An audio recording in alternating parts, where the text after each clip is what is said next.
Assalamualaikum warahmatullahi wabarakatuh. Salam sejahtera, salam sehat untuk kita semua. Apa kabar teman-teman?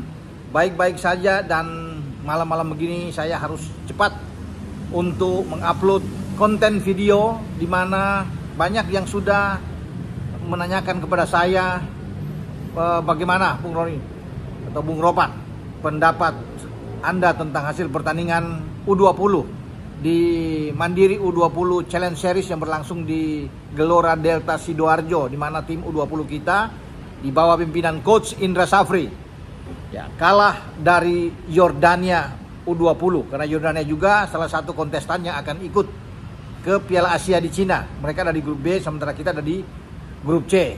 Nah, ini pertandingan uji coba yang melibatkan Yordania, Syria, dan India. Kita melawan pertama dengan Yordania dan kita kalah. Ya, kita lebih banyak mendapatkan menekan lawan sebenarnya, peluang banyak, tetapi kita harus mengakui akhirnya keunggulan dari tim tamu. Gol Yordania diciptakan oleh Ibrahim Sabra di menit keempat, ya, masih cepat tuh ya, di awal-awal dengan sundulan kepala yang tidak bisa diantisipasi dengan baik oleh penjaga gawang Ikram, dan juga ada pemain kita di belakang, ada Sultan Saki sebenarnya di sana. Tapi Ibrahim Sabra mampu menggetarkan gawang kita. Setelah gol ini kita datang dengan serangan yang bergelombang, banyak peluang. Di antaranya ya ada penalti dari Welber Jardim yang gagal. Sebelum Welber Jardim juga mengambil penalti itu dan digagalkan oleh Abdullah Khaled, penjaga gawang pengganti dari penjaga gawang sebelumnya Yordania, yang juga diusir dengan kartu merah di menit ke-16 ya. Ketika mengambil Muhammad Ragil dan wasit dari Malaysia itu memberikan kartu merah. Sebenarnya ini keuntungan buat kita. Ketika bermain dengan 10 pemain lawan, kita harus bisa memanfaatkan, dan itu memang terlihat kita lebih banyak menekan, peluang itu ada, tapi penyelesaian akhir tidak bisa ya berbuat apa-apa kita. Ada tendangan bebas dari Kadek setelah ada pelanggaran dari Ragil dan membuat Salame diusir keluar lapangan, juga tidak berhasil. Penalti juga ketika Jehan Pahlevi diganjar di kotak penalti dan Welber yang mengeksekusi penalti itu, tapi terbaca oleh Khaled yang bergerak ke arah kanan ya. Ada juga Doni Tri yang masuk di menit 38 yang seakan itu seperti ada penalti, tapi wasit tidak memberikan penalti saat Khaled mengambil Doni, dan banyak lagi ya peluang-peluang itu.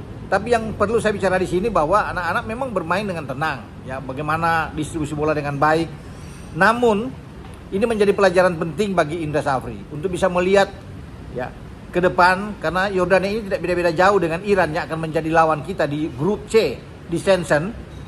Itu pertandingan tanggal 13 Februari akan datang, sehingga ini akan harus dilihat dengan benar ya. Ketika kita kalah lawan Yordania, walaupun kita banyak peluang ya, banyak menekan lawan, tapi hasil akhirnya kita kalah. Tentunya tim kepelatihan Indra yang dibantu oleh Bima ya harus mengevaluasi ini sebelum kita akan menghadapi Syria pada pertandingan tanggal 27 nanti. Karena Syria dalam pertandingan pertama di Gelora Delta Sidoarjo, mereka pesta gol. Mereka menang dengan 6-1 atas India. Dan ini berbahaya ketika mereka menang dengan 6 gol. Bahkan ada peluang-peluang banyak dari Syria. Tentunya kalau kita kalah lawan Syria lagi akan menjadi tanda tanya, apakah target untuk masuk ke semifinal, untuk mengincar lolos ke Piala Dunia U20 di Chili akan terwujud? Ya, ini akan jadi pertanyaan besar kalau kita sampai kalah lawan Syria lagi. Terakhir kita lawan India tanggal 30 sebelum balik ke Jakarta tanggal 31, dan ada latihan di sana sebelum berangkat pada tanggal 8 atau tanggal 9 ke Shenzhen. Ya, tapi ini kan ada pelajaran-pelajaran yang harus dilihat, terutama lawan Yordania. Ya, kita memainkan dengan 3-4-3. Indra Safri dengan Ikram di belakang, kemudian ada Sultan Saki, ada Kadek Arel dan Iqbal Dwi Yangge. 3-4 di gelandang itu Doni Tri sebagai kapten ada di kiri, kemudian ada Welber Jardim, ada Fandi ya bermain di tengah, dan Tony Firmansyah. Di depan ada Jehan Pahlevi ya, ada Rizky Afrizal, ada Muhammad Ragil, itu yang ada di depan yang ditampilkan di starting 11 pertama ya. Dan apakah ini akan menjadi terus dipertahankan? Tapi saya pikir kita masih punya Raven ya, Jens Raven akan bermain dengan baik. Saya pikir ini akan fokus nantinya dia di Piala Asia U20. Kita berharap banyak dengan Jens Raven.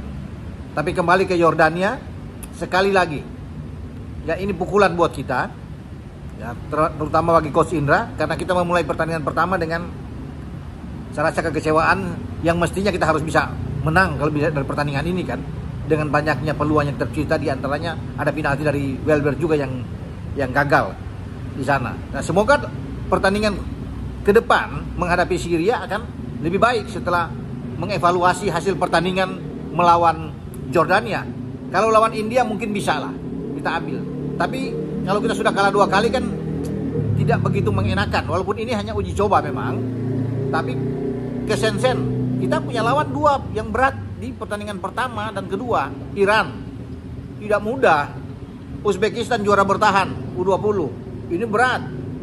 Ya kalau kita sudah kehilangan angka di dua pertandingan ini, ya kita akan gugur di fase grup.